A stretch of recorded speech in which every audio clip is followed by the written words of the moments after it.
ఎందుకని అంటే ఎప్పుడు సేమ్ ఇంట్లో కంటే జైల్లోనే ఎక్కువ ఉండడానికి రీజన్ ఏంటి? ఆయన వెనక ఎవరు ఉండే ఉన్నారు? కానీ ఇప్పుడు ఆయన గిట్ట కొంచెం ఉమ్, ఎవరిని పట్టించుకుంటలేడు, ఆయనది ఆయననే ఉంటుండు. ఉమ్, ఒకప్పుడు ఆయన నెంబర్ చూస్తేనే 40-50 మెంబర్స్ ఉంటుండే, ఉమ్, ఇప్పుడు 3-4 మెంబర్సే ఉంటుంది. ఎవరిని రాణిస్తాడు దగ్గరికి, నమ్ముతలేడు ఎవరిని. ఉమ్.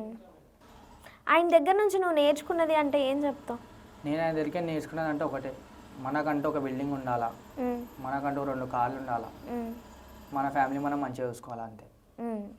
ఫ్యామిలీకి ఇంపార్టెన్స్ ఇవ్వాలి, బయట వాళ్ళకి కాదు. బయట వాళ్ళకి పట్టించుకోవద్దు, ఫ్యామిలీకి ఇంపార్టెన్స్ ఇవ్వాలి.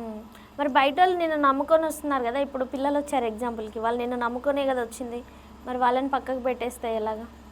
వాళ్ళని పక్కకు పెట్టడం అంటే మొత్తం అంత అయినా దూరం ఏం జరిపేయను. ఇప్పుడు నేను సెట్ అయినాకనే కదా వాళ్ళని సెట్ చేస్తా. నేను సెట్ అయినాక ఇక నాకు ఎట్లయితే వంశనే చెప్పిండో నేను వాళ్ళకి అట్లా చెప్పుడు.